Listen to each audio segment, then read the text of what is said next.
Nathan Cohen, pria tanpa negara, merupakan seorang pengembara yang terlunta-lunta dari satu negara ke negara lain dan ditolak di mana-mana.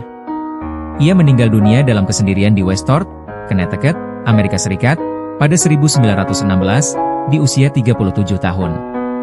Kisah Cohen nyaris terlupakan hingga 2019, ketika Lori Gandini, petugas pencatat kematian di kantor catatan sipil Westport, tanpa sengaja menemukan akta kematiannya tatkala menyusun ulang dokumen lama. Di sana, tertulis bahwa Cohen adalah man without a country, atau pria tanpa negara.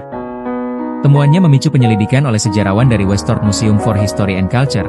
Ia mengungkap kisah hidup Cohen yang pelik, penuh pengkhianatan, deportasi, dan penolakan.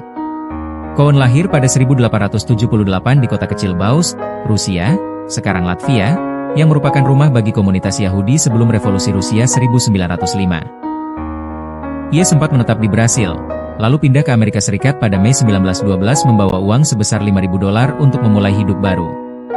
Sesampainya di Amerika, Cohen menuju Virginia, membuka toko kecil bersama kerabatnya. Namun nasib malang menimpa. Bisnis Cohen bangkrut, istri tercinta direbut oleh sahabatnya sendiri, ia jatuh miskin dan mengalami gangguan mental. Tahun 1914, otoritas Virginia menilai Cohen gila dan mengirimnya ke rumah sakit jiwa di Baltimore. Tak ingin menanggung biaya perawatan, mereka menyerahkannya kepada dinas imigrasi di New York.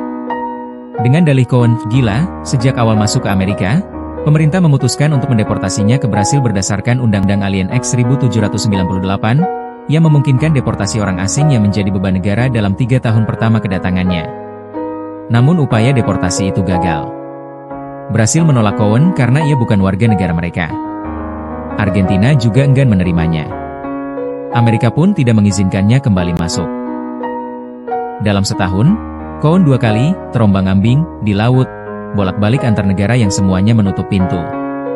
18 April 1915, beberapa jam sebelum kapal membawanya ke Brasil untuk keempat kalinya, pejabat sementara Menteri Tenaga Kerja Amerika, John B. Densmore, akhirnya mengizinkan Cohen masuk kembali ke Amerika.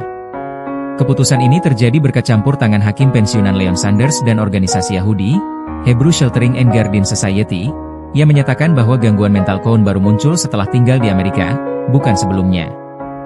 Mereka menjamin keberadaan Cohen dengan uang jaminan $500 agar tidak menjadi beban negara.